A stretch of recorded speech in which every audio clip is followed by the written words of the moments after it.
una nueva emisión de Grano del Sistema. Muchas de nuestras provincias tienen hasta el 67% de población laboral inactiva. Formosa, San Juan, La Rioja, Santa Cruz, Santiago del Estero. 13 de nuestras 24 provincias tienen más empleo público que privado formal. Y la mayoría, más del 30% de su población activa en situación de informalidad. El resultado son argentinos limitados, sin posibilidad de desarrollo, crecimiento ni movilidad social. Y un espacio óptimo para que se eternicen en el gobierno personajes feudales con veleidades monárquicas, muy alejados de una democracia federal republicana. Todas nuestras provincias con altos índices de desocupación, informalidad o empleo público viven de la coparticipación. Son súbditas del poder central. Gobernantes y senadores a su servicio y al de sus propios emprendimientos de poder, de espaldas a su comunidad. Décadas de falta de planificación y desarrollo. Lo único que crece y se desarrolla ahí es la miseria. En la Argentina de hoy ya no hay más espacio para la improvisación irresponsable, la falta de idoneidad y los beneficios para la política partidaria. Y sobre todo, ya no hay más lugar para una ciudadanía pasiva, desunida y desinformada. La transformación está aquí y está siendo vertiginosa. Cada provincia debe abastecer a su población con trabajo genuino y ahí está el desafío. Tener la inteligencia para optimizar todos los recursos. Sepamos que hace falta mucho trabajo, porque falta un plan país. Los ciudadanos debemos ser comprometidos y activos, fijar la agenda, inversión, creación de emprendimientos y empresas, generación de empleo genuino y movilidad social. Un horizonte de oportunidades para todos. Los ciudadanos tenemos un rol fundamental en la elaboración e implementación de un plan de política de Estado para el crecimiento y desarrollo económico de nuestro país, y también en el cambio cultural que lo sostenga. La única manera de salir de nuestra persistente decadencia. Consolidemos esa ciudadanía unida, protagonista e informada. Seamos una red de redes potente que abarque y permee hasta el último rincón de nuestro país. En eso ya estamos trabajando varios. Pronto tendrán noticias.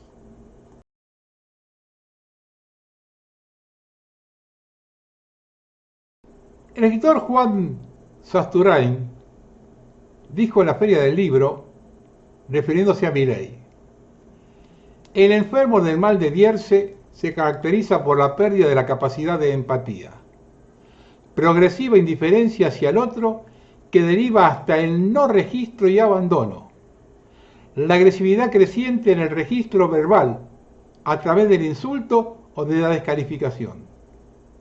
El enfermo del mal de Bierce, habitualmente omnipotente y poderoso, no se percibe enfermo. Lo detectan y padecen los demás. El enfermo del mal de Bierce convierte a los demás en blancos móviles de su descarga furiosa. El tercer síntoma es la flagrante irresponsabilidad. El enfermo del mal de Bierce obra y decide sin tener en cuenta las consecuencias, a menudo trágicas, de sus actos. Y no menos significativo en un síntoma clásico y fácil de percibir por lo aparatoso, la megalomanía y la consecuente arrogancia. Si observamos detenidamente la foto de la portada de este video, que es obtenida cuando pone en funcionamiento el DNU, que es la base del cambio que hizo en el país, observamos la conformación masónica de la misma. Foto simétrica, 12 personas, 4 de cada lado y 4 parados y él en el medio. Los políticos están todos mirándose al mismo lugar y con la misma mirada. Nos están mirando a nosotros. No están sonriendo. Todos tienen la boca cerrada. Todos tienen las manos juntas. y algunos las manos en los genitales, que también es un símbolo masón. Las mujeres están simétricamente opuestas, una al lado del otro de una forma tal que hay un equilibrio. La ropa es uniforme, salvo Schwarzenegger, que en ese momento no ocupaba ningún ministerio. La mesa está dada vuelta, mirando al espectador, con los cajones. Tendría que estar puesta al revés. Está como si nosotros estuviésemos sentados ahí. Y la cámara está a la altura de la mesa. El micrófono está puesto para no romper la simetría de la mesa. Una silla común, no ostentosa, como la que usaríamos nosotros. Tiene las manos como un mudra, gesto, ya que cuando unimos los dedos de la mano formamos una especie de anillo que permite concentrar la energía. Eso es el mudra. Las 12 apóstoles que no tienen que ver con Jesús, sino una configuración astronómica, las constelaciones, o sea que allí están las 12 constelaciones. La foto tiene un aspecto de cine, está cortada, en realidad es cuadrada, pero está cortada de tal forma que justo sea 16:9, en el formato 16:9. Esta foto está justamente puesta para que nosotros en el televisor la veamos de forma horizontal y no tengamos problemas y nos metamos en la foto. Acá es hora de comenzar a preguntarnos quién está detrás de todo. Milei trabaja sobre el odio y el miedo. Eso ya nos abre el camino hacia los peregrinos. Pero por sobre todo, hay una estructura que está por encima de todo: la masonería. Es archidifundido que la estructura máxima de gobierno es lo que denominan el triángulo de hierro: los Milei y Santiago Caputo. Estamos hablando de alguien que pone la cara y se subordina a los otros dos. No lo digo yo, sino el propio Javier Milei, cuando habla de su hermana y su asesor. Ahora bien, estamos reconociendo que el país lo manejan dos personas sin experiencia previa de gobierno y sin los estudios necesarios, sino de una mujer tarotista que fabricaba tortas y un paracaidista que movió sus influencias familiares para acercarse a gente cercana a otro gurú, como Durán Barba. Y este hombre, Durán Barba, solo puede influir en personajes de buena familia, lo que se llama nenes bien caprichosos, como lo son Mauricio Macri y Santiago Caputo. Se dice que Santiago Caputo es masón. Y vamos comprendiendo otras cosas. Primero, la simbología que representan sus tatuajes. Y por otro lado, el tema de los rituales, en casi todos los casos vinculados al satanismo. Y cuando se entran esos ritos, el fanatismo está a la vuelta de la esquina, porque se mueve en un círculo vicioso que se retroalimenta. Todos los gobernantes de nuestro país, desde Menem en adelante, se creyeron el hombre gris. Yo no sé si ellos lo querían o se lo hicieron creer. Un entorno de fanáticos. Siempre me interesó Parravicini. Quien hablaba con él sobre sus profecías por una cuestión generacional era don Pedro Romagnuk, quien convivió con Parravicini hasta su muerte. Hago ese comentario porque la sobrina del profeta, que por edad no se relacionó con el tío, se acercó a la Libertad Avanza durante la campaña de Milei a diputado. Esto los hizo convencer que era el hombre gris, más aún luego que ella le regaló una cruz orlada. Con el tiempo, cuando la mujer observó de qué forma se usaba esa cruz orlada, se arrepintió, pero ya era tarde. Alguien propenso a los ritos por su pertenencia a la masonería, con el mensaje de la sobrina de Parravicini, sumado a una tarotista, tenemos el panorama completo, cuál es el método usado para gobernar. Por la edad de Santiago Caputo, su grado en la masonería no debe ser muy alto, pero su ascendencia dentro del gobierno lo hace una figura importante en una logia manejada por Inglaterra, Y ahí está la clave de todo. Este no es un gobierno de ocupación, como sostienen algunos, sino un gobierno infiltrado por nuestro mayor enemigo. Observando las medidas de Milei en las relaciones exteriores y la política sobre el Atlántico Sur, está solamente toda la vista para quienes trabajan. Y si estoy equivocado, que me expliquen esto. Están frenando el satélite ARSAT SG-1, que se financia con un crédito del Banco de Desarrollo de América Latina y el Caribe. Son menos de 260 millones de dólares. El Fondo Monetario le acaba de dar 13.000 millones. Frenan inversiones con organismos externos. Encima ARSAT perdió 150 profesionales que se fueron. Estos son los que hacen bobo al Estado en beneficio de nuestros enemigos. Otra. El Banco Central presentó su balance sin los lingotes de oro entre sus activos. Según Caputo, están en el Reino Unido para generar intereses, pero el gobierno no brinda información. El virrey le ha entregado el tesoro a Inglaterra como hizo Sobremonte en 1806. Ahora bien, todo este movimiento tiene que tener un sostén interno. Milei cuenta con un 30% de voto cautivo y es la burguesía y el medio pelo de Jaureche, que está focalizado en su mayoría en la capital federal y ciertas zonas de Gran Buenos Aires, y el resto en la zona agraria de la provincia de Buenos Aires. El resto del país existe una burguesía, pero es más conservadora, no es tan liberal. ¿Qué características tiene esa burguesía? Tradicionalmente miró siempre más a Europa que a Argentina. No le importa más nada que sostener sus privilegios. No tiene empatía por el sector más vulnerable de la población. Digamos que hay cierto desprecio, y es de raíz étnica. Cuando se refieren a ellos es ofensivo. Negros de mierda, orcos, cucas. Esa burguesía avaló cada movimiento que hizo Inglaterra en nuestro país. Recibió con aplausos al ejército libertador brasileño francés que derrocó a Rosas. Y acá hay que contar una anécdota que la pinta de cuerpo entero.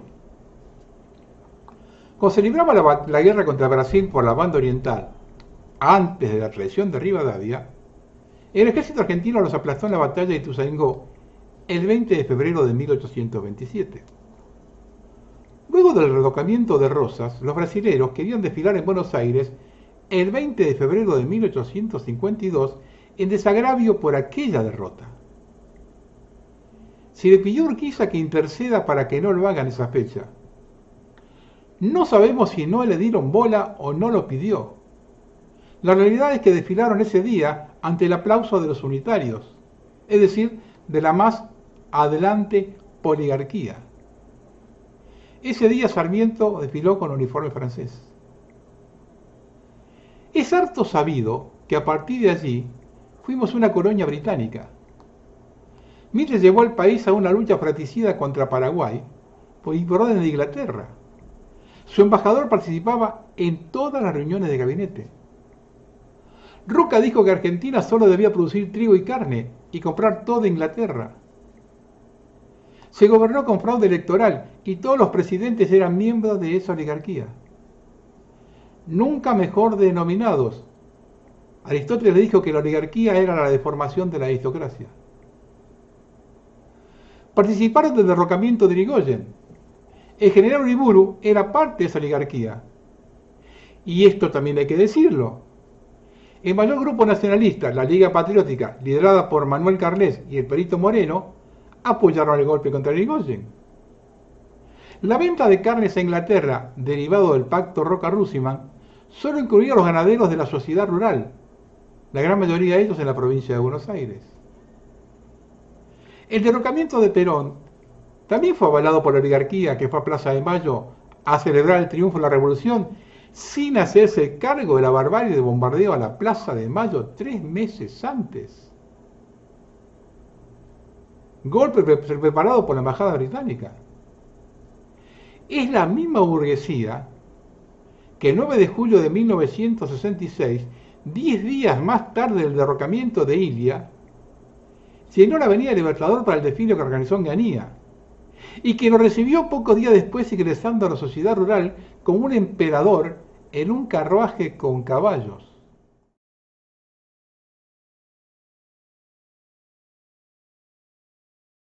El golpe militar terminó liderado por el general Agustín Lanusse, otro integrante de la oligarquía.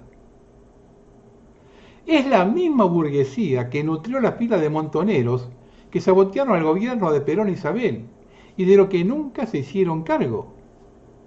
Y avalaron el golpe 4 meses antes de las elecciones, ideado por Inglaterra luego de la reacción de Isabel ante la misión Shackleton en las Islas Malvinas. Y aquí hay otro hecho ocultado por la historia, ya reciente.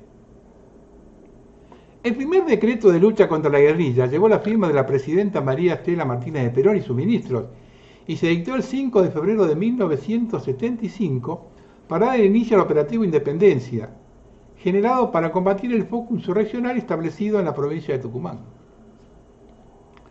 Los 3 restantes decretos fueron dictados el 6 de octubre y firmados por el presidente provisional del Senado en ejercicio del Poder Ejecutivo por licencia de la presidenta, Ítalo Luder, y los ministros, y tuvieron como objetivo establecer las instancias institucionales para conducir la lucha contra la subversión, mediante la constitución del Consejo de Seguridad Interna por el presidente de la Nación. Es decir, los firmó Luder, no Isabel. Y esa licencia de ella se generó a presión de los militares que la enviaron a una colonia de la Fuerza Aérea en Ascochinga, Córdoba. De hecho, poco antes de su regreso, los militares le dijeron a Luder que le pida la renuncia, y ella respondió: yo no renuncio, que me echen como Frondizi.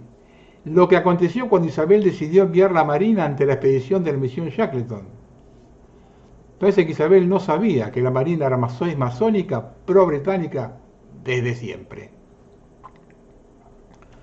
Más de uno me dirá que soy zurdo. Nada de eso, porque los considero a las dos caras de la misma moneda, como lo voy a desarrollar en el siguiente bloque. Otros dirán que los depuestos eran gobiernos dictatoriales. De hecho, ni el de Irigoyen o el de Ilia lo eran. Todo lo contrario. Con respecto a los otros, vamos a ser claros. Comencemos por el de Rosas. Rivera Endarte escribía el libro Tablas de Sangre, donde incluía los asesinatos del restaurador, por el que los ingleses le daban un penique por cada uno. Tenía registrados en el libro 300. Vamos al otro lado. El general Paz, luego del triunfo en la tablada sobre Quiroga, en un raid por las sierras cordobesas, asesina a 9.000 por tener la divisa Punzó.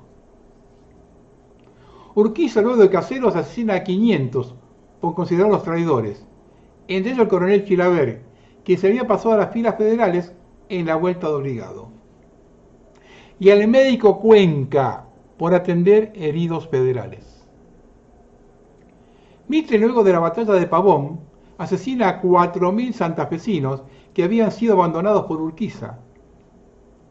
Previo a la guerra con Paraguay, asesinan a 10.000 patriotas atrincherados en Paysandú, que se oponían a la intervención brasilera en el Uruguay.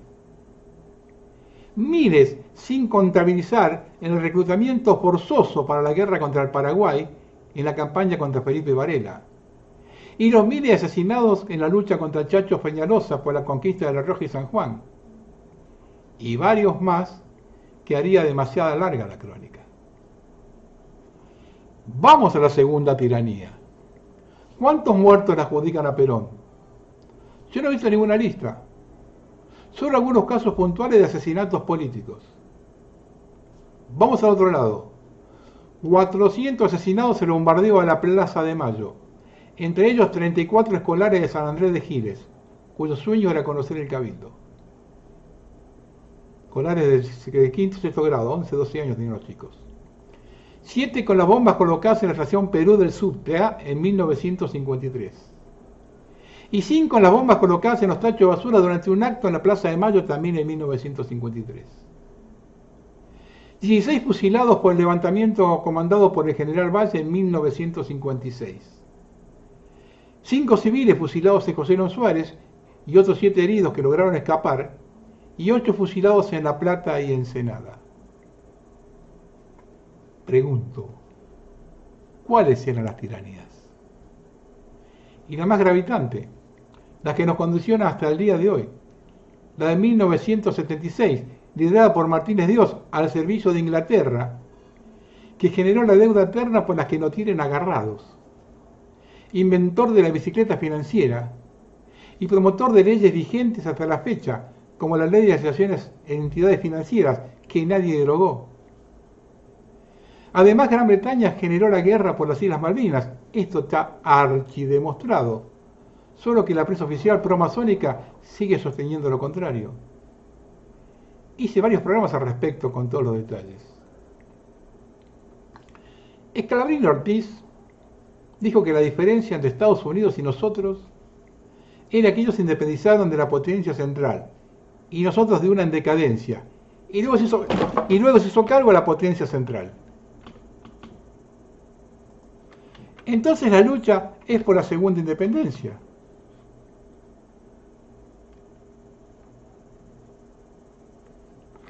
Y nos guste o no, los protagonistas somos nosotros. Nos vienen robando desde hace décadas. Nos robaron el presente. No dejemos que nos roben el futuro. Escuchen a Daniel Stulin. Necesitamos despertar a otros, a los que no se enteran de lo que está pasando, a los que no entienden las consecuencias de no actuar, a los que dividen todo en dos, bueno o malo, conservadores, liberales. Solo con mirar lo que está pasando en países como Canadá o España, no hay ninguna diferencia entre el Partido Popular y el Partido Socialista. Estamos hablando de poder en la sombra que controla todos los países de Europa. Estamos hablando del satanismo en su estado puro. Y aunque podríamos hablar de Van der Leyen, de toda esa gente, es irrelevante, son nada. Hay que mirar mucho más a fondo. Estás viendo un levantamiento a escala global. Estás viendo que personas que luchan por su libertad, su justicia, manifestaciones en contra de los funcionarios gubernamentales corruptos. Esto estamos viendo en Estados Unidos, estamos viendo en Canadá, estamos viendo en Europa. Estamos viendo esto en África, como están levantándose la gente contra las viejas colonias francesas e inglesas. Es como si plantar una semilla, o sea, ocurrió un efecto dominó, una reacción en cadena que inspira a la gente a decir basta. Y todas esas culturas, todas las razas que están tomando su posición o luchando por su país, por su familia, por sus hijos, por su futuro, nos han robado este futuro. O nos lo quieren robar definitivamente. Y lo que quieren la mayoría de las personas normales y corrientes es un futuro mejor para sus hijos. Ahora que tanto se habla de la división de nuestro país, les digo una sola cosa. Dividamos en dos.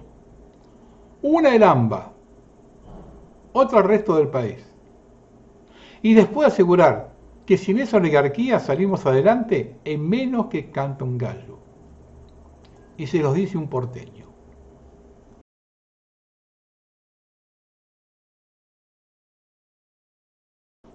Algunas apostillas de un gobierno absurdo. Milei insultado en el acto de Adorni en Villa Lugano. Al día siguiente, en una entrevista radial con Luis Gasulla, diciendo que la gente lo ovacionó. Otro periodista que no repregunta. Otra represión a los jubilados. Otro miércoles negro. Jubilada golpeada en la cabeza y un discapacitado, le faltaba un brazo, golpeado por la policía. Este tema de pegar los miércoles se les va a volver en contra, como aconteció con los peregrinos en la franja. Hugo Sigman, denunciado por negociados con vacunas durante el gobierno de Alberto Fernández, fue uno de los aportantes en la campaña de Milei. El mismo Sigman, dueño de Insud Parma, Marco Galperín de Mercado Libre, que se fue de Argentina para no tributar, y el dueño de Pan American Energy, Bulleroni, fueron los que más ganaron en el primer año de Javier Milei. Milei en un acto con empresarios haciendo imitaciones e insultando a la oposición, delirando en vivo, una puesta en escena absurda. Un solo ejemplo del nivel de un primer mandatario. En ese acto, refiriéndose a los detractores por el acuerdo con el fondo, dijo lo siguiente: que la vengan a buscar, la tienen adentro. Un presidente. Hace muchos años, Uganda tenía un presidente payaso, Idi Amin. Una vez le pregunté a mi padre cómo podía aguantar el pueblo un gobernante como ese. Su respuesta fue contundente: ¿qué otro gobernante puede tener esa gente? Nunca pensé que íbamos a llegar tan bajo.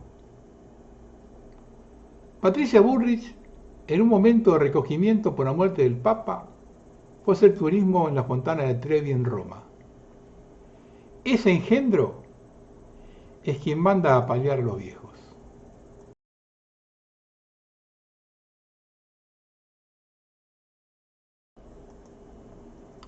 La mejor maniobra del régimen, la que más frutos le dio hasta el día de hoy, es la creación de los antagonismos derecha e izquierda. El mundo lo sigue manejando en base a esa afirmación, que son antagonistas. Así como salimos a decir que son dos caras de la misma moneda, la gente no lo comprende. Vamos a recurrir a la historia. Cuando Karl Marx escribe El Capital, imaginó que la revolución se iba a dar en un país industrializado como Alemania, porque ahí estaba el proletariado. Pero se dio en un país atrasado, pobre y lejano de los centros de poder. Ahora observemos de estos datos. Marx recibió ayuda económica de la Casa Rothschild para difundir profusamente su manifiesto comunista. La Revolución Soviética de 1917 fue financiada por grandes consorcios financieros. De esto tuvo conocimiento el Servicio Secreto Norteamericano, según documentación codificada 7-617-6, número 912-SR2. Lenin y Trotsky dispusieron de dinero y armas para instaurar el comunismo en Rusia. Entre sus protectores figuraron el banco Kuhn & Loeb de Nueva York, el banco Speyer & Company de Londres, el banco Westfaliano de Alemania y los magnates Guggenheim Schiff de los Estados Unidos. Durante la guerra de 1941 a 1945, la Unión Soviética recibió de Estados Unidos e Inglaterra una ayuda directa que a precios actuales importaría más de 600.000 millones de dólares.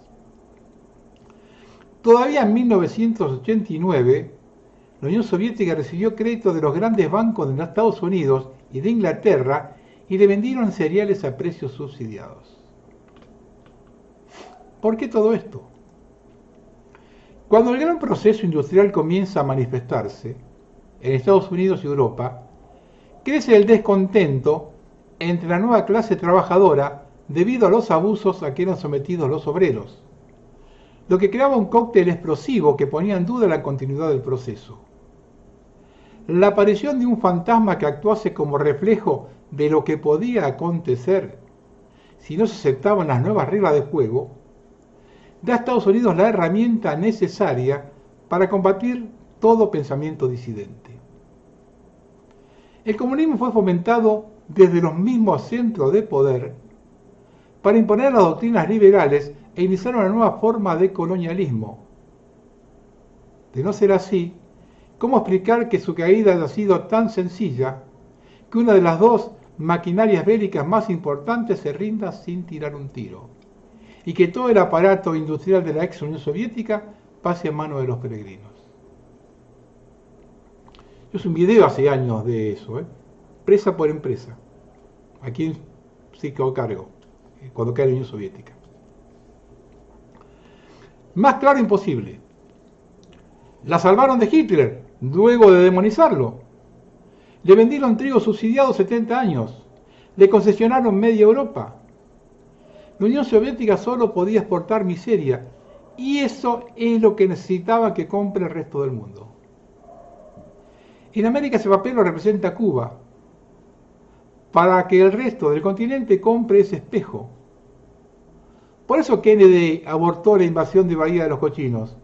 Le sirvieron en bandeja a Castro los mejores cuadros disidentes para que lo fusile. Necesitaban que Cuba se empobrezca para que el continente compre esa imagen. El régimen dejó caer Cuba. ¿Qué apoyo le dio Estados Unidos a Batista? Necesitaban un espejo para dominar el continente. ¿Aceptan esto o el destino es Cuba? ¿O nos olvidamos que Castro entró a La Habana con la imagen de la Virgen y que había sido educado en colegios jesuitas, y que fue contratado por la CIA en 1948 para generar el Bogotazo, cuando se estaba organizando la OEA, y convertirla, en lugar de un organismo de Unión Americana, en un baluarte contra el comunismo? Para eso se generó el Bogotazo. Cuesta entenderlo, porque es muy difícil que a la gente le entre en la cabeza la posibilidad de planificar a siglos. Ninguna persona lo hace más allá de su vida útil, a los sumos 20 o 30 años. Las nuevas generaciones no saben lo que van a hacer mañana, y no es toda su culpa. El régimen manejó los acontecimientos para llegar a esta situación. Albert Pike, en su carta a Mazzini, ambos masones de alto grado, de 1871, le describe las 3 guerras mundiales con una precisión asombrosa en las 2 que ya acontecieron. ¿Entienden? Anticipó 43 años la primera y 68 la segunda.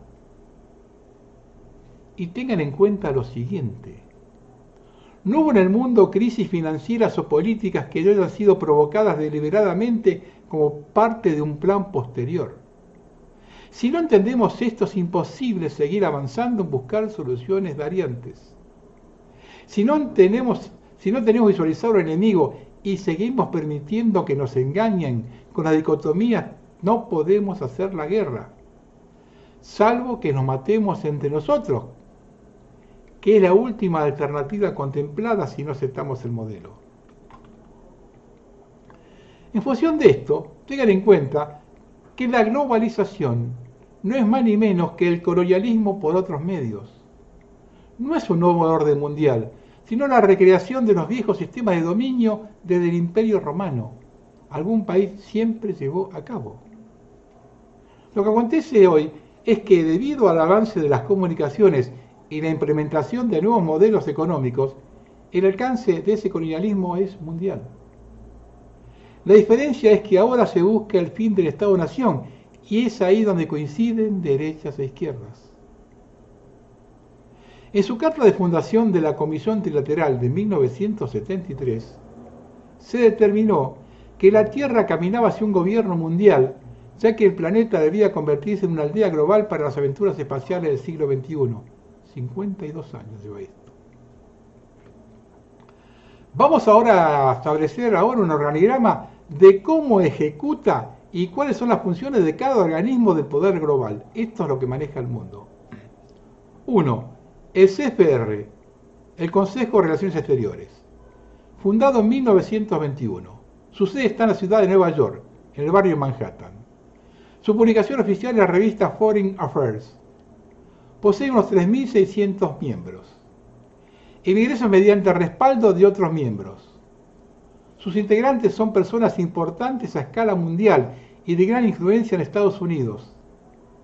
Tiene fuertes vinculaciones con el establishment militar e industrial norteamericano. Propone el debilitamiento, disolución y eventual desaparición del Estado. Es el centro de planificación política del primer mundo. Es prácticamente el cerebro del mundo y no le interesa el poder formal, sino que persigue el poder real. Y escuchen este dato: alrededor de 120 cargos claves en el gobierno federal de Estados Unidos, el Parlamento y el Poder Judicial están en manos del CFR.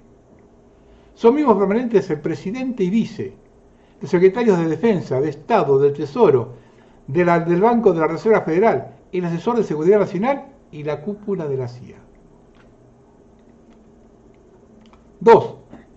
La RIA, Royal Institute of International Affairs, hermana menor de la anterior con sede en Londres, Ambas diagraman políticas y planes de acción completa y determinan cuáles son las personas más idóneas para llevarlas a cabo en cada país. 3. La Comisión Trilateral. Organismo de acción política integrada por los grandes banqueros de Estados Unidos, Europa y Japón. De ahí lo de trilateral. Lleva adelante la planificación global establecida por el CFR, ya que es su brazo internacional. 4. Naciones Unidas. Brazo político administrativo a nivel planetario que determina el control militar de todas las naciones del mundo. Creada en 1945 al final de la Segunda Guerra Mundial con sede en Nueva York, ejerce el poder mundial de policía y determina las guerras que son permitidas o no. 5. El Fondo Monetario.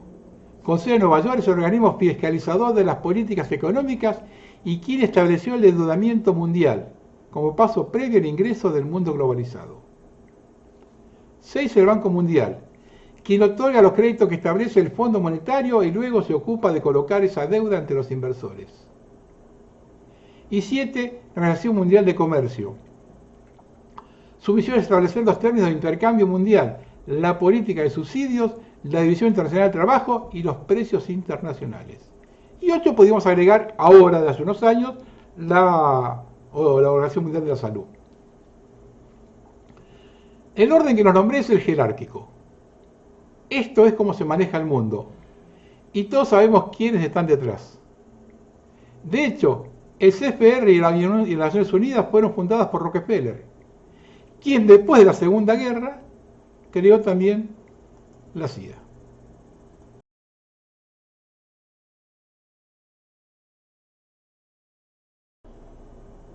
Esta semana hemos observado un espectáculo simbólico de la decadencia argentina. Un debate entre 17 candidatos a concejales porteños peleándose entre todos. No sé si reír o llorar. Se atacan unos a otros como perros de presa. ¿Y qué son? Ciudadanos comunes, que tal vez algunos aspiren a alguna función pública para servir al país. No, en absoluto. Están más cerca de rodear una mesa para conversar sobre los dividendos que se llevarían cada uno. Facción a la que pertenecen, estoy harto de verlos desgarrarse las vestiduras para después cambiar de sector político. Perdón, digo mal, de sector que usa al inocente, al crédulo, y aprovecha el odio por tal o por él, por cual para obtener dividendo o alguna cuota de poder. ¿En quién creer? En funcionarios de todos los niveles, aún siendo empleados de baja monta, que usufructúan hasta las donaciones solidarias de la gente cuando hay una tragedia en el país. Somos pobres no solo por la falta de recursos, somos pobres de mente, por no querer pensar, observar y por dejar que los vivos de siempre aprovechen nuestras pequeñeces intelectuales para negociar el fin de la Argentina y de los argentinos.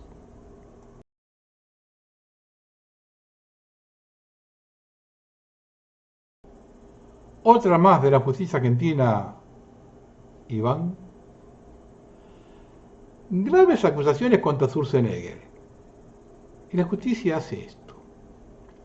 La justicia argentina ordenó eliminar las pruebas en la causa contra Federico Sturzenegger, acusado de acoso y violencia laboral por su ex secretaria Camila Lo Mónaco.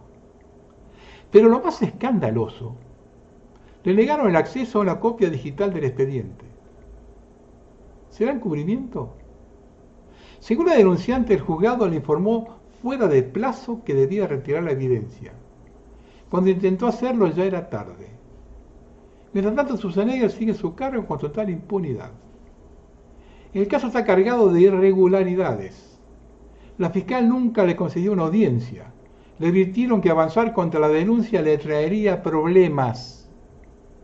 Y ahora la justicia intenta borrar todo rastro de la causa. Mientras el gobierno de Milei se jacta de luchar contra la casta, calla frente a una justicia gravísima contra uno de sus funcionarios. El gobierno que prometió terminar con la impunidad, parece estar garantizándola.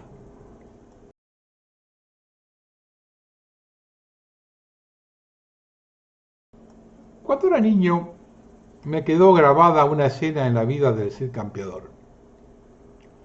Para quien no lo conoce, un héroe en la lucha de los españoles para expulsar a los moros.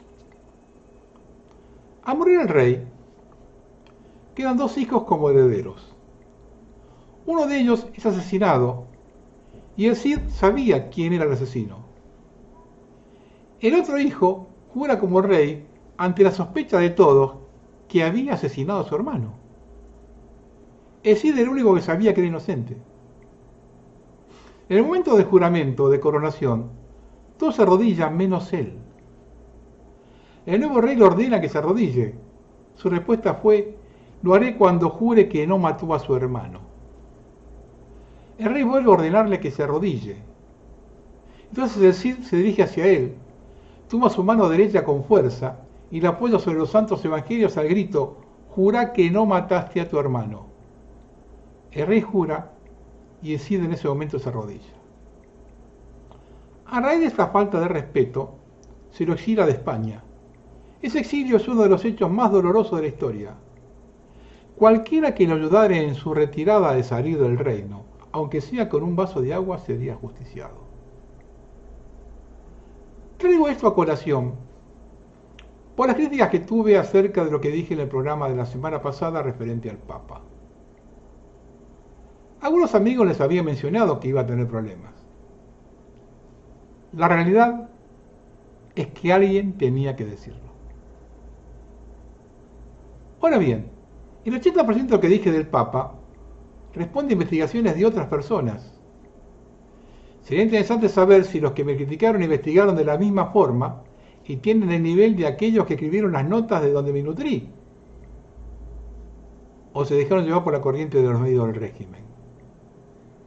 Otra cosa que es interesante conocer es si aquellos que me criticaron concurren habitualmente a misa. Y otro detalle no menor: ¿cuántos leyeron la encíclica Laudato de Francisco, que es la base de la Agenda 2030? En 2013, cuando no fui designado Papa, una señora de México que había tenido relación con él hizo el siguiente comentario: Bergoglio quiere quedar bien con Dios y con el diablo. Con nuestro país la memoria es frágil. Muchos olvidarán que fue criticado por la izquierda y la derecha. Y hoy observar que todos coinciden en el homenaje, sabiendo que izquierda y derecha son dos caras de la misma moneda, no hace más que darme la razón. Es nuestro devenir. Quemaron la vista frente a una computadora buscando información para confrontarlas con lo que dicen los medios del régimen, o el comentario que se escuchó en alguna mesa de bar. Con respecto al video de la silla de ruedas que suponen falso, me han llenado la casilla con mensajes diciéndome eso. Como si ese 10 segundos taparan 1 hora y media de un video. Carancheo. Todos han gritado que eran falsos. ¿Cuántos se comunicaron con los autores del video? Porque en el mismo video estaba el nombre de los que lo subieron. Si Francisco fue el último papa, yo me habré equivocado. Ahora, si no lo es, van a tener que rever su concepto. Esta lucha del 5% contra el 95% tiene estas consecuencias. Una última aclaratoria. Como hay un cardenal de raza negra, la gente piensa que puede venir el famoso Papa Negro. Les aclaro que Papa Negro es una denominación no oficial que se otorga al cargo de superior general de la Orden de los Jesuitas. El nombre se debe a su liderazgo en la mayor orden religiosa católica masculina y al color de la sotana negra que vestían los miembros de la compañía, incluido el superior general. De ahí viene lo del Papa Negro. Para terminar, el cinismo de Milei. Contó que le pidió disculpas al Papa por haberlo llamado imbécil y representante del maligno en la tierra en 2020, tiempo antes de convertirse en presidente. No te calientes, son errores de juventud, dicen que le respondió el Papa. También confesó que le pidió que vele por los más frágiles, a lo que el presidente cumplió, que es una misión cumplida. A ver, el Papa ya no está entre nosotros para asegurar que sea cierto. Tenemos solo la versión de un mentiroso serial. Además, no hay pecado de juventud a los 50 años. Eso es para pendejos.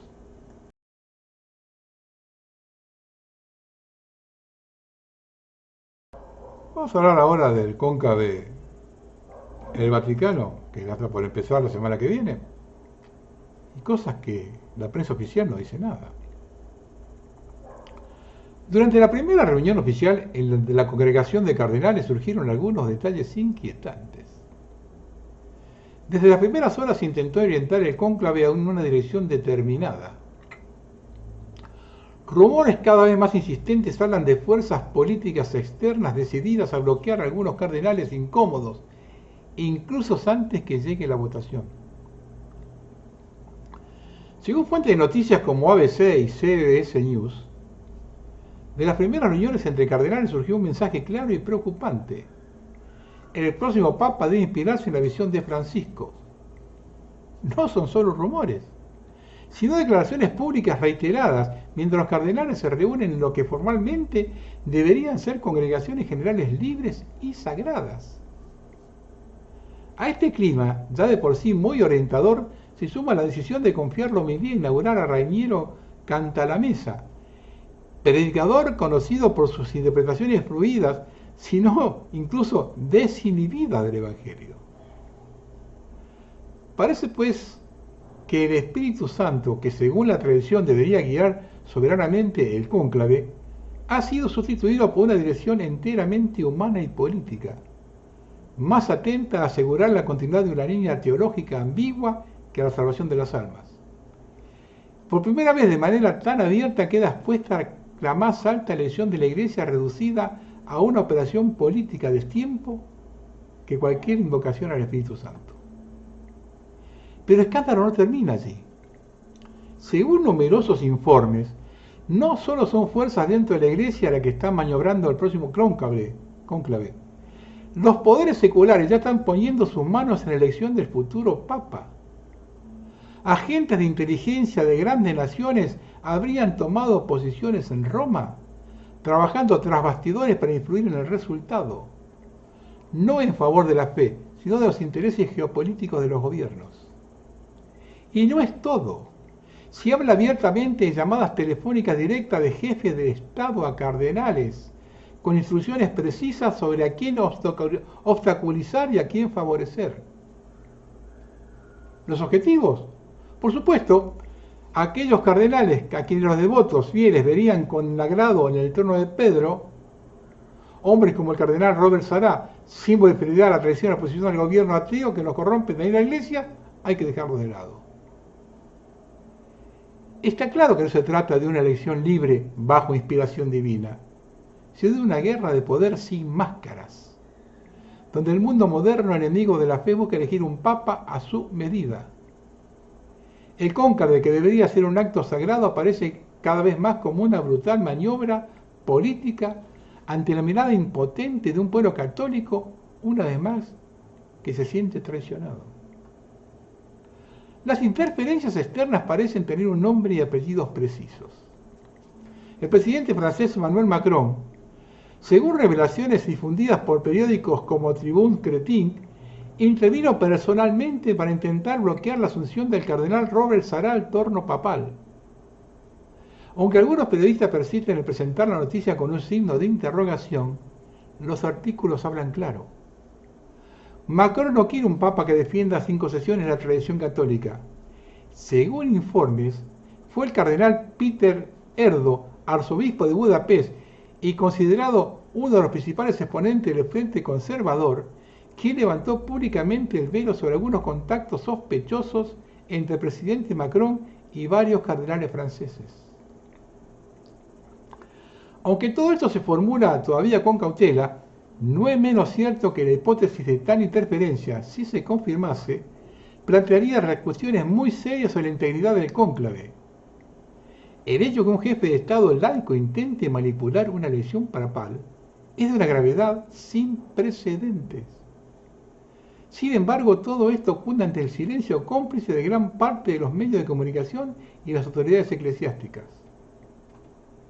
La Iglesia está amenazada ahora más que nunca por una alianza sacrílega entre el poder político y una parte corrupta del aparato eclesiástico.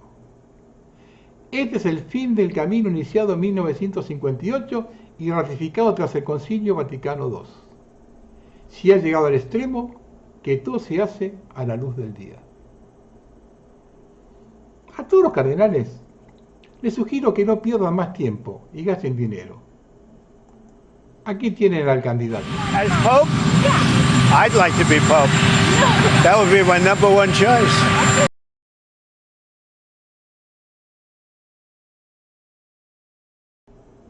Mientras todo esto acontece, nuestro enemigo sigue avanzando.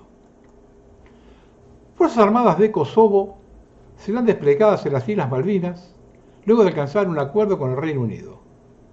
Recientemente confirmado por el medio Kosova Press, la Asamblea Legislativa de la República de Kosovo aprobó un proyecto de ley en el que ratifica un acuerdo de defensa con el Reino Unido, lo cual permite la adscripción de personal de la Fuerza de Seguridad de Kosovo a la compañía de infantería Rowlement británica desplegada ilegalmente en las Islas Malvinas.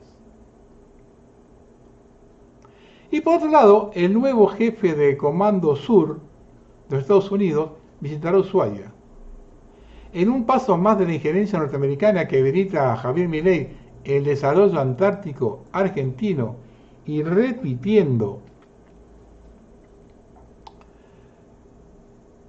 la visita de la general Laura Richardson en 2024, el almirante Alvin Halsey se reunirá con la jefatura en la base naval austral.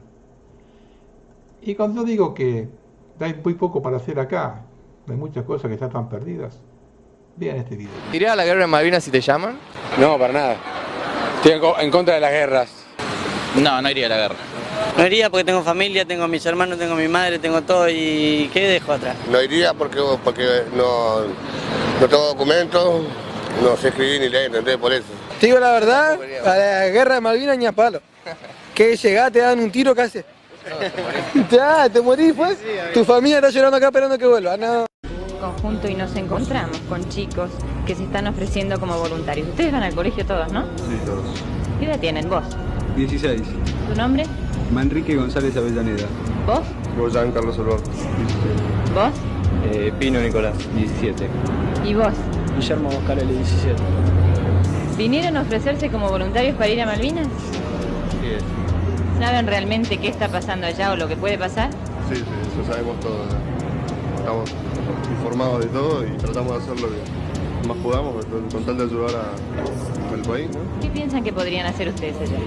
Y bueno, primero tratamos de ofrecernos en el frente, pero eso ya es para mayores de 19 para arriba. Y ahora tratamos de, en parte de reservistas administrativos y tratar de hacer lo que podamos. ¿Se lo dijiste a tus padres? Sí, me brindaron todo el apoyo. ¿Vos también? También. ¿Vos también? ¿Cuánto tiempo se quedarían en Malvinas? Lo que sea necesario.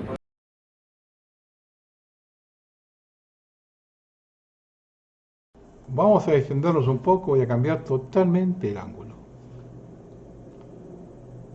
¿No es hora de volver a lo realmente importante? Y no dejarnos llevar por la agenda del régimen, que solo trae desesperanza. ¿No será esa la lucha que debemos hacer? ¿Combatirlo por ese lado? Miren cómo esta niña descubre que finalmente será adoptada. Este momento conmueve a cualquiera, incluso a los más cínicos. Esta pequeña lleva bastante tiempo viviendo en un hogar. Pero ahora para su cumpleaños recibe una sorpresa inesperada que la emociona y conmueve muchísimo. ¿No será la hora de regresar a la familia? It is in the best interests of Haley that the child should be adopted by her stepmother. It is in the best interests of Haley that the name of the child is to remain the same. Bridget's petition for adoption should be and is granted. Haley shall hereafter and have all the rights of that.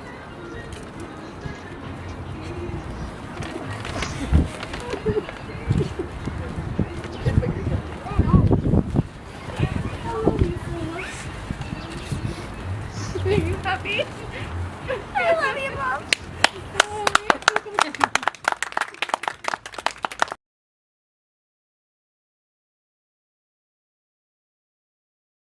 Una cosita del apagón español. Diversos alcaldes de municipios catalanes informan que recibieron mensajes por teléfono al móvil avisando de una incidencia eléctrica e informando de que están trabajando para recuperar el servicio eléctrico 14 horas antes del gran apagón. 14 horas antes. Josep Vigorra, el alcalde de Vilaplana, ha explicado que a las 22:38 de la noche del domingo recibió un mensaje en su teléfono móvil de parte de En Distribución en el que se alertaba de una incidencia de suministro que cuando el concejal lo comprobó no existía. Y 14 horas después, a las 12:37 del lunes, el alcalde recibía otro correo, esta vez sí realmente por una avería se había producido el gran apagón. 12 horas antes lo avisaron. Vean este video ahora, de enero de este año, 3 meses antes del apagón. Y yo quería preguntarles si ustedes tienen alguna idea sobre una noticia que yo leí la semana pasada que me alertó bastante, ¿no? Y es que la Comisión Nacional de Mercados y de la Competencia ha alertado sobre los problemas para el control de la tensión de la red eléctrica, hasta el punto que hace una semana Almaraz tuvo que tener una parada automática de su planta precisamente en el momento donde pues más estaba a plena potencia. Y se produjo una vuelta al regulador de la tensión y dicen que esto es fruto de pues el desajuste que hay entre la gran cantidad de energía renovable que se está produciendo y la caída de la demanda. Esto está produciendo elevadas oscilaciones en los niveles de tensión y puede provocar apagones. Pero que es un escenario que cada vez los propios expertos están viendo cada vez más plausible. Y no es un apagón de unas horas, es que puede ser apagones de días, hasta que se restablezca la red eléctrica. La Paz y la Guardia Civil certificaron que el día del apagón fallecieron casi 450 personas y un número indeterminado de heridos. Toda la información la tiene Moncloa y la calla, y también el silencio de la Casa Real. Y escuchen al técnico con una visión diferente acerca de la energía. Get it up on your computer anytime and see on a normal day in this country where the power which is lighting your home and your place of work and everything else you see, where it's coming from. And on a day when the wind isn't blowing, it's largely coming from gas. Or it's coming from imported power, which quite often comes from the Netherlands, where they still burn coal. We don't burn coal anymore because we didn't just close down our coal-fired power stations, we blew them up. We were so certain we were right to do so. At the same time, China is, even as we speak, building the equivalent of two new coal-fired power stations a week. India has a vast expansion program of coal-fired power stations, even if George is right about his tremendous predictions of apocalypse.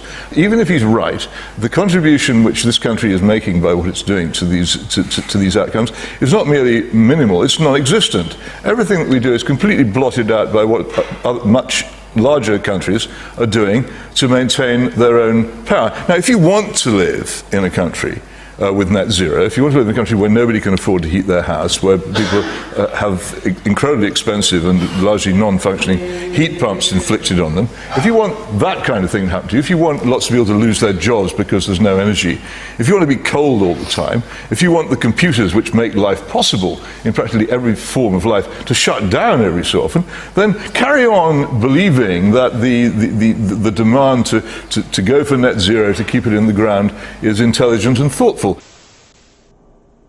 El viernes, un apagón en Bali provoca caos en toda la isla. Un paraíso turístico de Indonesia se queda sin electricidad debido a daños en un cable submarino. ¿Quién lo hizo? ¿Blackout?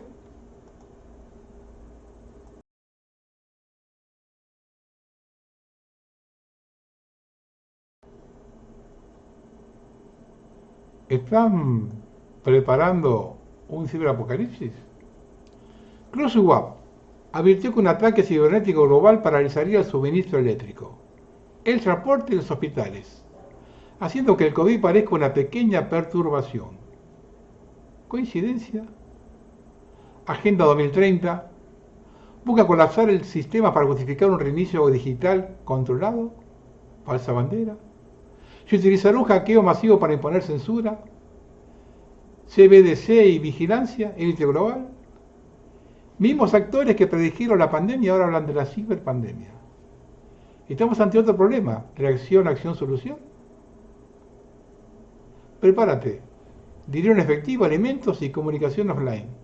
El próximo caos controlado podría ser digital. Pay insufficient attention to the frightening scenario of a comprehensive cyber attack, which would bring to a complete halt to the power supply, transportation, hospital services, our society as a whole.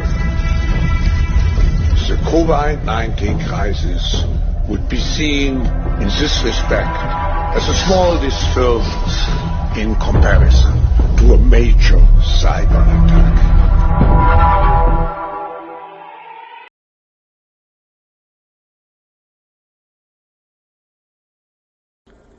Veamos ahora algunas enseñanzas de ese apagón europeo. Porque el apagón ha demostrado, sin que ellos lo quieran reconocer, el dinero en efectivo es vital para la supervivencia real. Cuando cae la energía o el sistema digital, solo el efectivo funciona. Las tarjetas, transferencias, todo digital se convierte en humo. El efectivo es el último resguardo de soberanía de un individuo ante el control total. La movilidad depende de la energía terrestre, no de la inteligencia del coche. Los coches modernos, eléctricos, automáticos no pueden moverse sin energía. El apagón demuestra que no importa que el coche sea inteligente o ecológico si el enchufe está muerto. Conclusión, la autonomía real es mecánica, no digital. Bicicletas, motores diésel simples, vehículos predigitalizados. La dependencia del sistema es brutalmente mayor de lo que creemos. Un apagón pequeño colapsa supermercados, hospitales, estaciones de servicios, bancos, farmacias, policía y servicios de emergencia. Conclusión, estamos diseñados para caer en menos de 48 horas si falla el suministro eléctrico centralizado. El apagón fue una prueba de obediencia, un test de vibración. Han medido cuántos se desesperaron, cuántos siguieron esperando instrucciones, cuántos buscaron alternativas independientes. Conclusión, fue un test silencioso para ver cuán domesticada está la población antes del gran movimiento anunciado. Observando el comportamiento de los españoles durante el apagón, cuando el dinero sea solo digital, con todos esos cortes, en 48 horas estamos todos matándonos.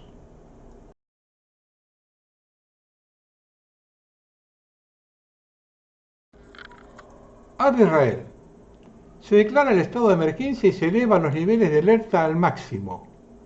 El ejército se ha desplegado para ayudar a los equipos de extinción de incendios. Se están incendiando vehículos y se han registrado nuevos incendios en Ashkelon, Ashdod y la zona de Gaza. Se espera que la velocidad del viento aumente drásticamente en las próximas horas. Los hospitales israelíes han registrado 12 heridos por inhalación de humo y quemaduras. Por primera vez en 77 años, los consejos locales israelíes cancelaron las celebraciones del Día de la Independencia, incluida la ceremonia de encendido de antorchas. Veamos los videos.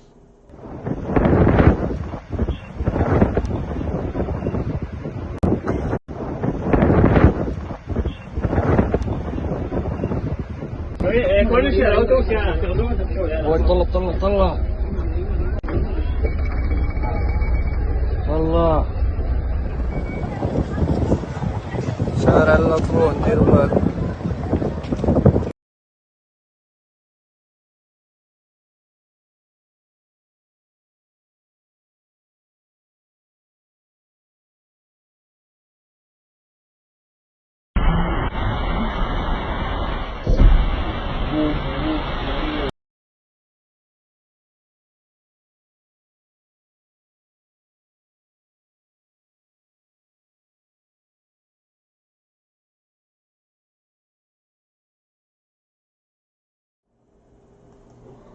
Según el Jerusalem Post, Israel ha pedido ayuda internacional a Grecia, Chipre, Italia, Croacia y Bulgaria.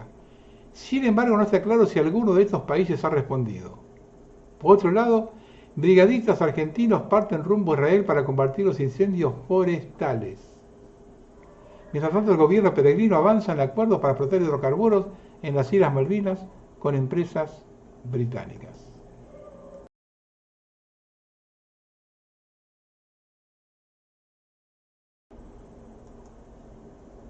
Pero Israel tiene un riesgo mayor que no se tenía en cuenta. Se calcula que se arrojaron 100.000 toneladas de bombas explotadas en una zona densamente poblada. Las mismas pueden generar alrededor de 1.200.000 toneladas de contaminación. El bombardeo continuo de Gaza pulveriza piedras, metales pesados y el cuerpo humano. La vaporización de seres humanos bajo calor y presión extremos se combina con polvo, vapor de agua y partículas metálicas del tamaño de níqueles. Todo ello lanzado hacia arriba, aerosolizado, impulsado por el viento a través de las fronteras hacia Israel y los países vecinos. El bombardeo incesante de Gaza ha creado un círculo vicioso ecológico y biomédico sin precedentes. Israel inhala a la Gaza que ha vaporizado. A nivel clínico, inhalar bioaerosoles puede comprometer el sistema inmunológico humano.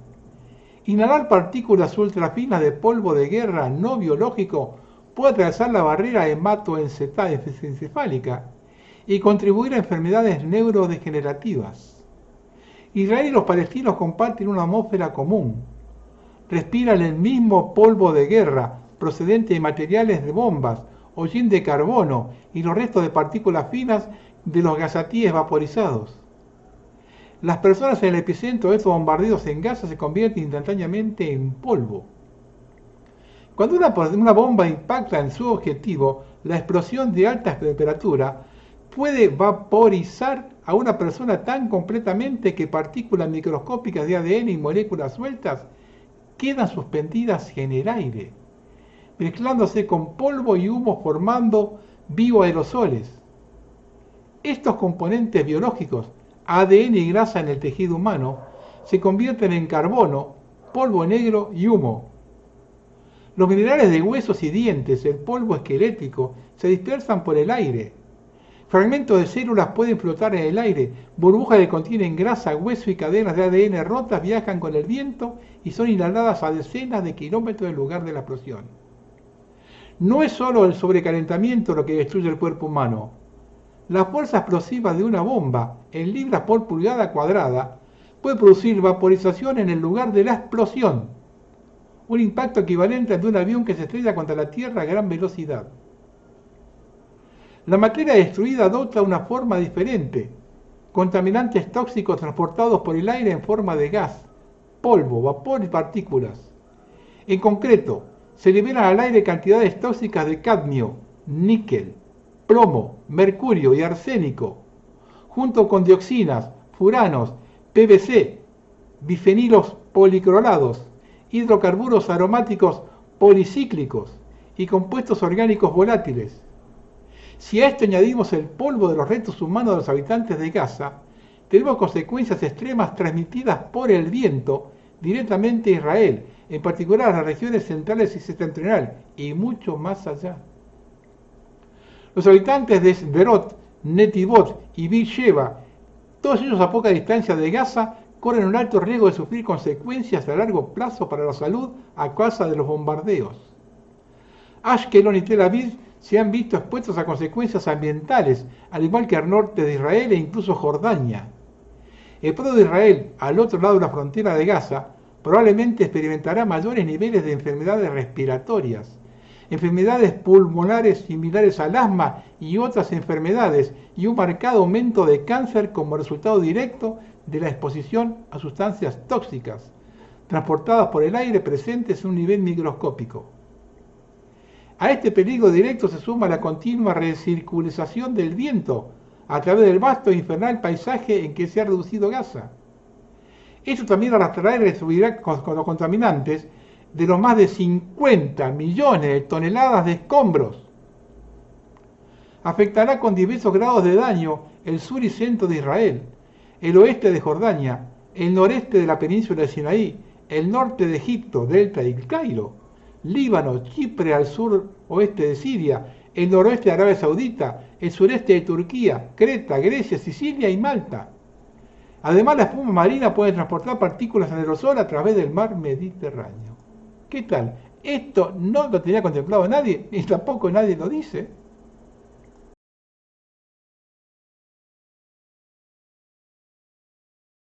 Del conflicto entre India y Pakistán, que si llega a reventar eso, ahí sí que no queda ni el loro.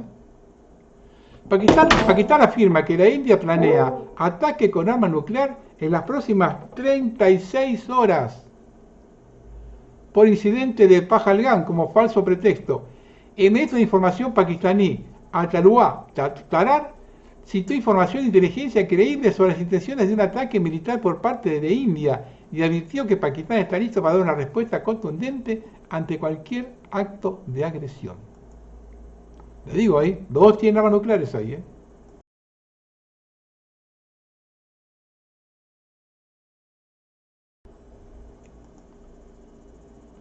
Comienza la acción psicológica. Dice ser el sucesor de Jesús, Pedro y el legítimo Papa. ¿Se acaba de revelar el anticristo? ¿Es una operación psicológica? Proclamación pública en 2025 de Abdullah Hashem Abba al-Sadiq, líder de la religión Ahmad de Paz y Luz, Arolp, quien ahora se ha declarado como el esperado imán Mahdi. En el discurso de abril 2025, Abdullah Hashem afirma cumplir las profecías islámicas del fin de los tiempos en torno al ascenso del Mahdi, la figura profetizada que, según muchos musulmanes, traerá justicia, unirá a los creyentes y preparará el mundo para el juicio final. Se autodenomina el Caín, el que resucita, de la familia de Mahoma, afirmando que ha sido divinamente designado para liderar estos últimos días. Me parece que empieza la campaña psicológica en serio.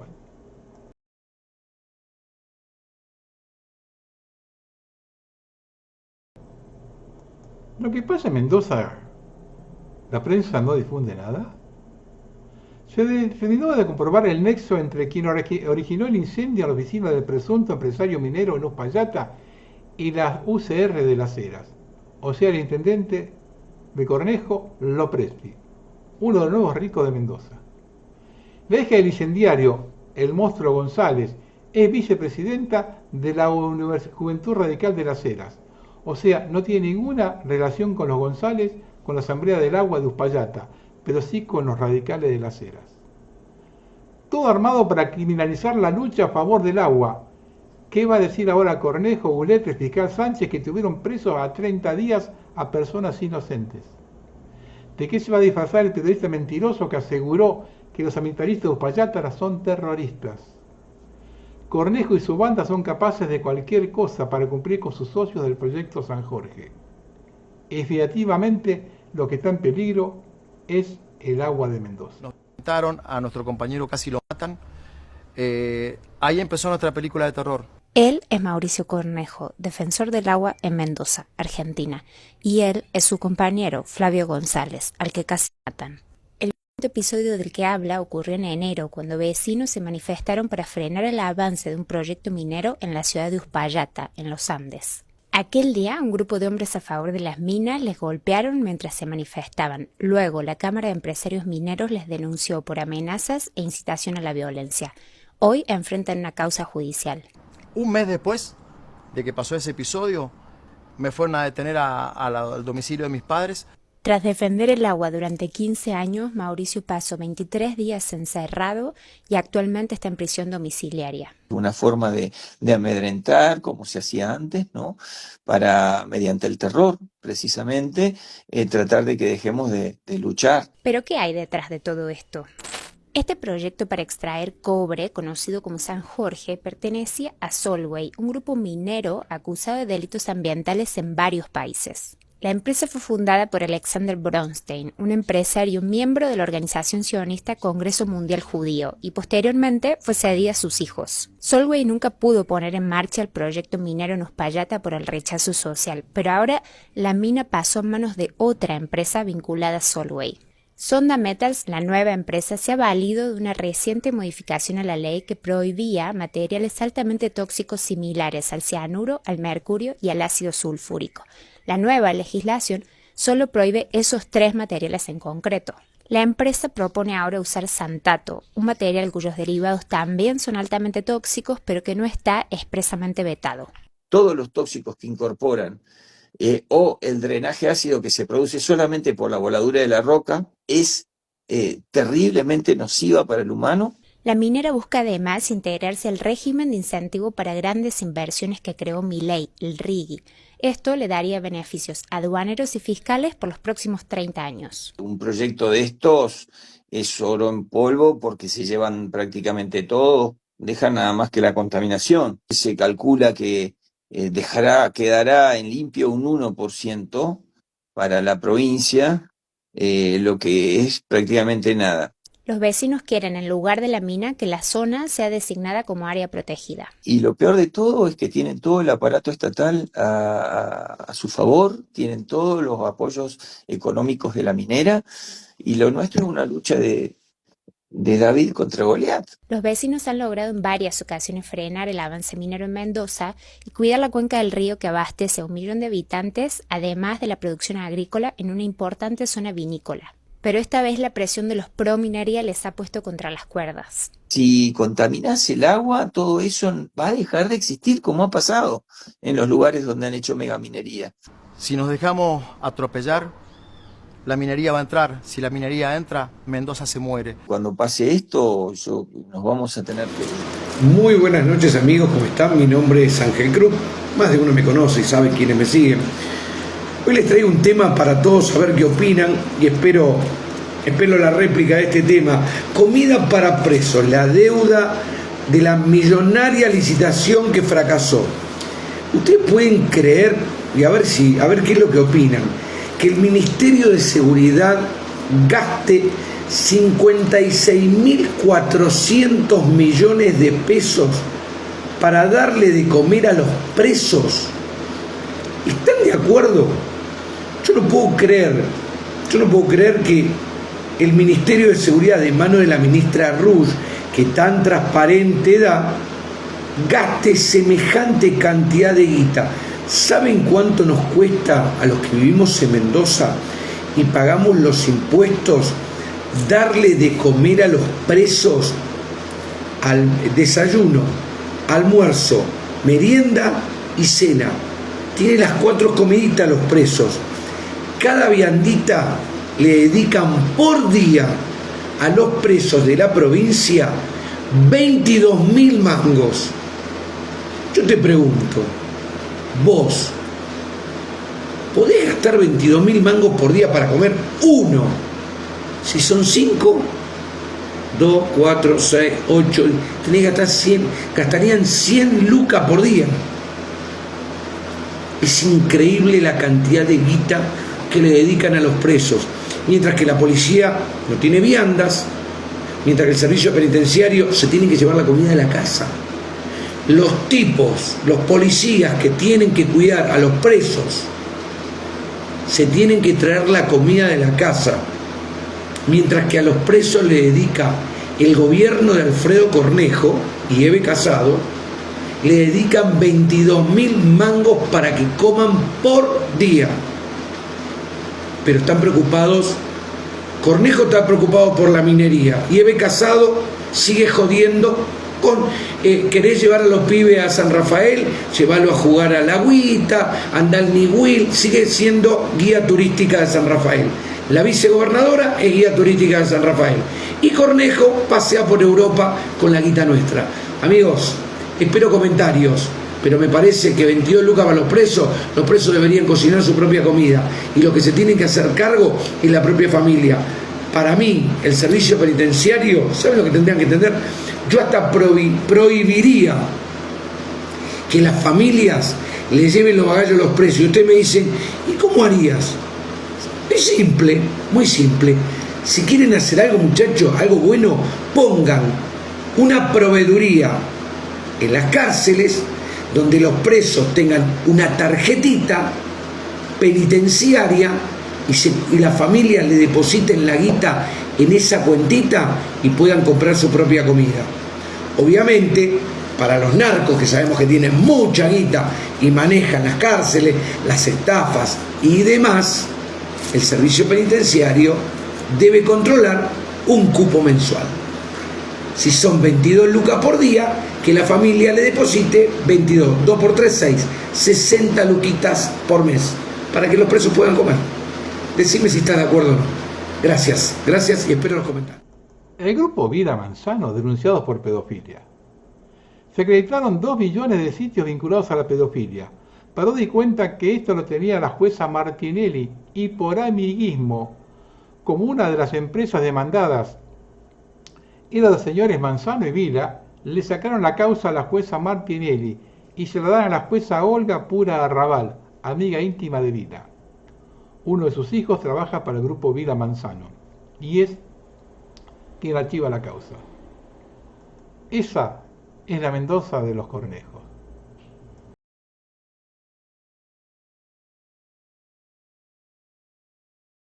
Algunas apostillas de un siglo maravilloso.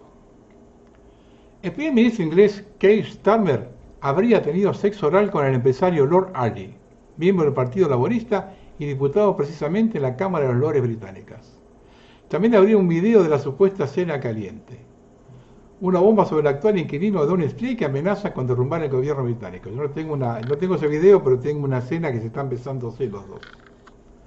La esposa del premier, después de ver a su esposo ocupado con su colega laborista, abandonó el evento de caridad que existía para ponerse en contacto con algunos abogados de divorcio de inmediato para pedir la separación de su esposo. Downing Street estaría trabajando para no filtrar la historia a la prensa inglesa, evitando repercusiones políticas. Ya las fotos están por todos lados. Chile es zona sísmica y cuando hay terremotos se implementan medidas especiales. Para retiro de alimentos y de leche es necesario estar al día con las vacunas.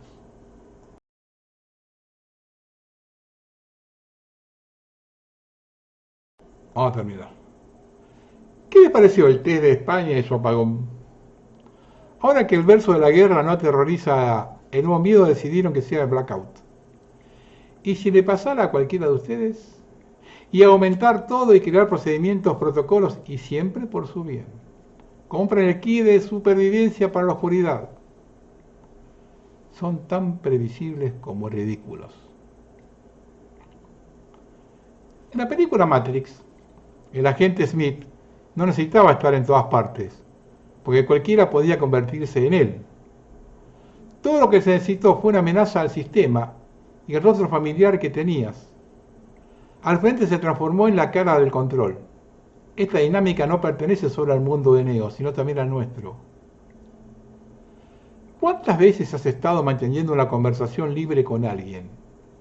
Hasta que tocas un tema que socava los cimientos de su realidad constructiva. De repente ya no reconoces quién está frente a ti. El tono cambia, la mente se cierra y sin darte cuenta esa persona se convierte en el defensor del régimen. No se necesitan armas ni uniformes. Matrix los ha entrenado desde la infancia, adoctrinados para proteger la ilusión, dispuestos a rechazar cualquier cosa que pueda despertar siquiera un pensamiento libre. Así es como la ficción sobrevive, no gracias a los amos, sino gracias a los esclavos que la defienden. Estamos en guerra y lo hemos estado por miles y miles de años. Debes armarte con conocimiento y verdad, porque la batalla es contra la ignorancia, el engaño y las mentiras. Buenas tardes.